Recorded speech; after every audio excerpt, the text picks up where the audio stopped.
Olá, seja bem-vindo e bem-vinda a mais uma videoaula aqui do nosso canal e hoje para falar da obra mais importante do patrono da educação brasileira, Pedagogia do Oprimido, de Paulo Freire.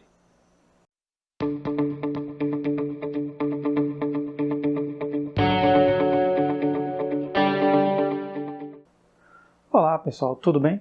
No estudo de hoje vamos abordar a obra Pedagogia do Oprimido. Esta obra está dividida em 4 capítulos. O primeiro fala da justificativa, ou seja, por que Paulo Freire resolveu escrever esta obra.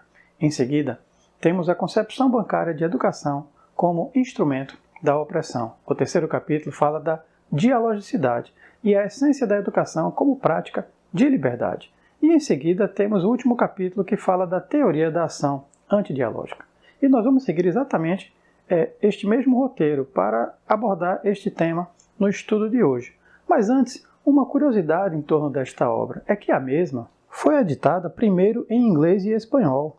Paulo Freire escreveu a Pedagogia do Oprimido quando estava no exílio, no Chile, em 1968, ou seja, pós-golpe militar de 1964.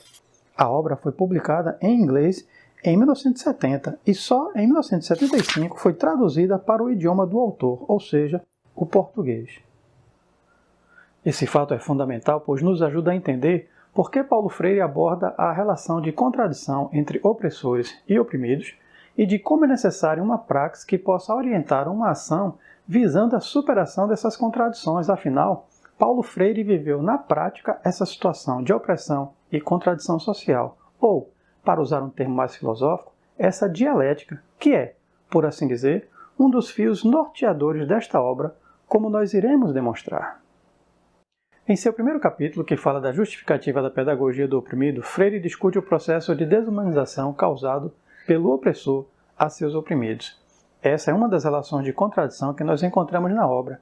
Contradição aqui no sentido de dialética, a dialética marxista, onde nós temos uma tese, uma antitese ou antítese e uma síntese. Além da contradição entre opressor e oprimido, temos a oposição entre desumanização e humanização, ou seja, tese e antitese, do qual resulta a necessidade de luta para recuperar a humanidade dos oprimidos. Mas o que Paulo Freire entende por desumanização é a coisificação pela qual passava a sociedade de sua época. As contradições sociais existentes coisificam as pessoas e as relações humanas de uma forma geral, gerando uma realidade desumanizada. E por isso ele vai dizer que a pedagogia do oprimido pode ser entendida como uma pedagogia humanista, que luta pela humanização, pela desalienação e pela afirmação dos homens como pessoas.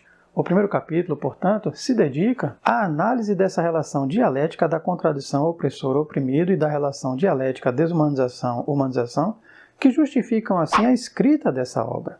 Paulo Freire examina a situação concreta de opressão da nossa sociedade e por isso a necessidade de os oprimidos buscarem recuperar sua humanidade, que era o que estava acontecendo com o chamado golpe militar de 1964.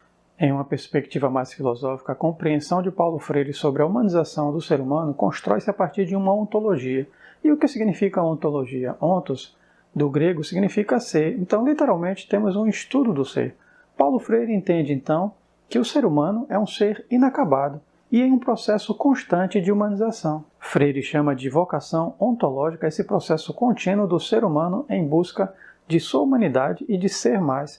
A vocação ontológica do ser humano é ser sujeito e não objeto. Ser sujeito da história, de sua própria história. Uma história onde homens e mulheres se mostram capazes de ser mais humanos e de superar qualquer processo de desumanização. Freire entende que o problema central da história, não apenas da sua época, mas da humanidade em geral, é o da sua humanização. E o oposto da vocação ontológica dos seres humanos é o da sua desumanização. Freire reconhece a desumanização como um dado histórico e ontológico, e o processo de liberdade deve ser visto como uma luta pela libertação da situação de desumanização na qual os oprimidos se encontram.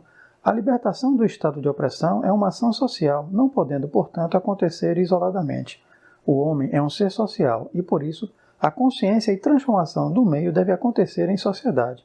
O ponto alto deste capítulo é a afirmação de Freire de que ninguém liberta ninguém, ninguém se liberta sozinho. Os homens se libertam em comunhão.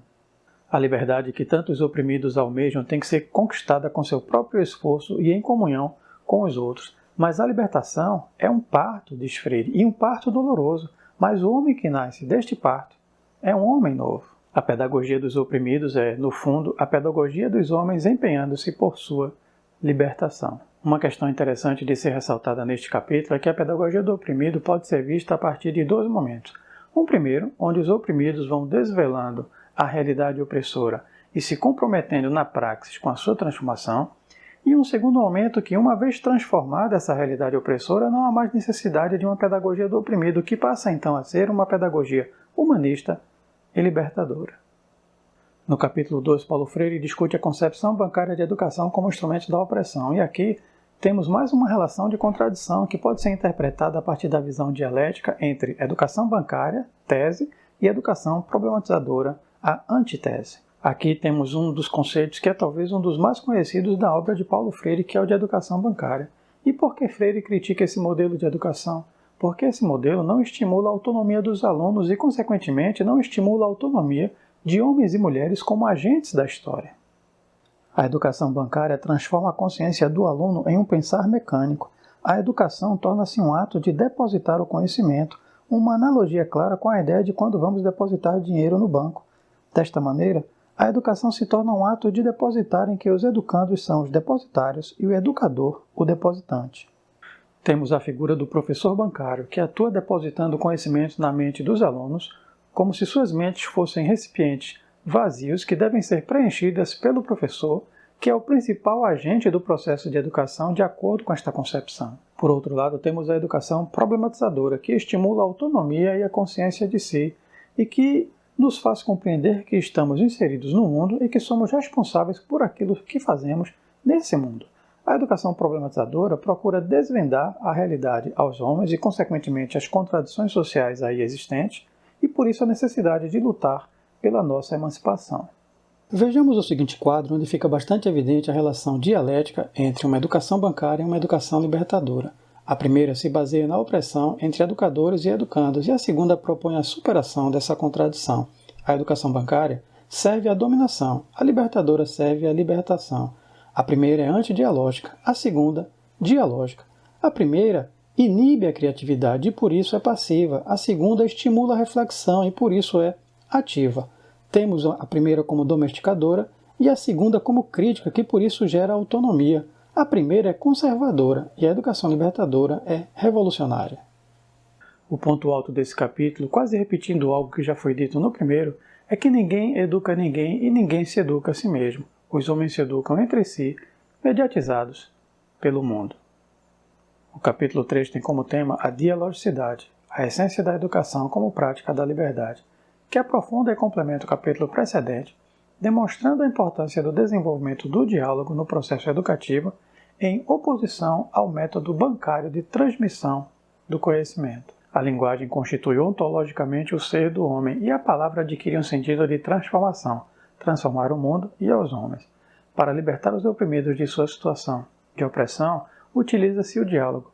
É extremamente danoso uma sociedade que não valoriza o diálogo ou a troca de experiências por meio da palavra. Por isso, a educação, que tem uma influência direta sobre a sociedade, tem que ser pautada na conversa, no diálogo, entre professor e aluno. Só assim a educação se tornará uma educação para a libertação, onde todos terão direito de expressar suas opiniões.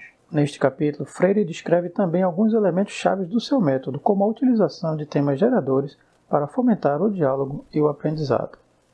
Mas essa questão do método, dos temas geradores, do conteúdo programático, de como trabalhar a metodologia dos temas geradores, merece uma atenção especial e um vídeo só para tratar deste tema. Pensemos na dimensão da dialogicidade. Em uma sociedade opressora, as pessoas são coagidas a serem silenciadas, a não poderem expressar suas opiniões e terem que se tornar submissas aos detentores do poder. Uma sociedade opressora não se pode dar ao luxo de estimular o diálogo ou a troca de opiniões. Por isso podemos entender a importância de como, através do diálogo, Freire construiu um importante instrumento de educação e formação da consciência do povo para a transformação social, uma educação do povo, para o povo e com o povo. Finalmente, no capítulo 4, temos a teoria da ação antidialógica, e aqui temos novamente uma relação de contradição, a dialética, tese e antitese. A a teoria da ação antidialógica e a teoria da ação dialógica, a antidialogicidade e a dialogicidade como matrizes de teorias antagônicas da ação cultural, a primeira que serve à dominação e à opressão, e a segunda comprometida com a libertação. Freire descreve que são 4 os elementos da dominação na ação antidialógica, que são a conquista, a divisão, a manipulação e a invasão cultural. O primeiro caráter é a necessidade da conquista. Todo ato de conquista implica num sujeito que conquista e num objeto conquistado. O sujeito da conquista determina suas finalidades ao objeto conquistado, que passa, por isto mesmo, a ser algo possuído pelo conquistador. O segundo ponto é a divisão para manter a opressão. A divisão das massas se faz necessária para poder dominá-las, pois um povo unido é sinal de perigo. Este é uma outra dimensão fundamental da teoria da ação opressora, diz Freire, submetendo a maioria ao seu domínio e mantê-las, as massas divididas, é uma condição indispensável à continuidade de quem está no poder. Temos ainda a manipulação, onde as massas populares, que têm menos conhecimento político e social, são facilmente enganadas e o conhecimento é utilizado para dar continuidade ao poder. Por fim, temos a invasão cultural, que é também um instrumento da conquista opressora. A invasão cultural é a penetração dos invasores no contexto cultural dos invadidos, impondo a estes a sua visão de mundo. A essas 4 características da teoria da ação antidialógica que correspondem à tese, nós temos igualmente 4 características da teoria da ação dialógica que correspondem à antitese. E eu vou colocar aqui no quadro, aqui na tela, para vocês, que são a colaboração, a união, a organização e a síntese cultural. E assim fica bem evidente para você essa relação, o que nós entendemos como essa relação dialética entre tese e antítese, que, como nós dissemos logo no início, corresponde a um dos fios norteadores para que nós possamos ter uma compreensão da obra de Paulo Freire, para que nós possamos fazer uma leitura dessa obra de Paulo Freire. Temos a colaboração através do diálogo na luta pela libertação, e aqui eu vou relembrar uma das frases que nós já citamos do Paulo Freire, que ninguém liberta ninguém e ninguém se liberta sozinho, os homens se libertam em comunhão, e que nós poderíamos facilmente substituir a palavra comunhão por colaboração. Temos também a união e a organização das massas populares, que se faz necessário para ganhar força de transformação, porque um pequeno grupo ele pode muito pouco, ainda que ele tenha uma grande motivação e poder de mudança, mas se toda a classe menos favorecida estiver unida na luta por um ideal comum, com certeza as mudanças serão muito mais significativas. E finalmente temos a síntese cultural, que ao contrário da invasão cultural se fundamenta no respeito e na compreensão de que existem diferentes visões de mundo e de que nós não podemos e nem devemos impor as nossas ideias, pois a nossa sociedade é extremamente plural, as pessoas têm pensamentos diferentes e o que importa é que a gente consiga pelo menos chegar a um denominador comum, isso através do diálogo e sem imposição. A invasão cultural tem essa característica, ela impõe uma visão de mundo e a síntese cultural ela procura reconhecer essa pluralidade de ideias e mesmo assim tentar encontrar um denominador comum. E agora você pode se perguntar, dentro dessa leitura que nós propomos fazer da obra de Paulo Freire a partir de uma visão dialética, onde estaria a síntese? Afinal, nós falamos muito de tese e antitese, opressores, oprimidos, desumanização, humanização, educação bancária, educação dialógica, teoria da ação antidialógica, teoria da ação dialógica. Embora não esteja assim tão evidente na obra de Paulo Freire, eu arriscaria dizer que a síntese seria exatamente aquilo que ele chama de uma pedagogia humanista e libertadora. Lembra que eu falei que existem 2 momentos da pedagogia do oprimido e que um desses momentos é a partir do momento em que é superado essa relação de contradição que existe dentro da nossa sociedade, essa relação de opressão, e onde é superado as contradições sociais, a pedagogia deixaria de ser do oprimido e passaria a ser a pedagogia humanista e libertadora dos homens empenhando-se nesse processo, que é um processo constante de humanização e de libertação. Então esta seria, na leitura que nós fazemos na obra de Paulo Freire, o resultado final dessa relação de contradição, onde nós temos de um lado a tese e do outro lado a antitese. A síntese seria, então, uma pedagogia humanista e libertadora.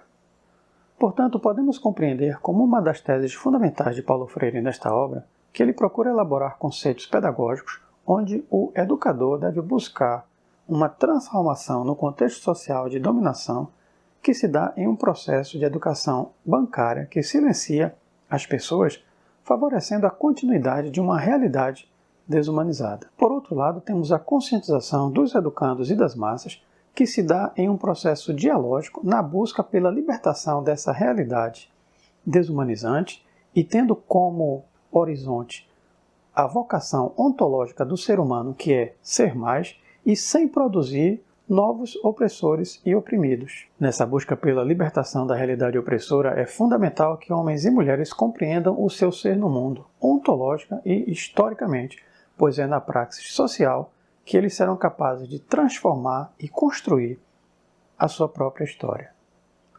Até a nossa próxima videoaula.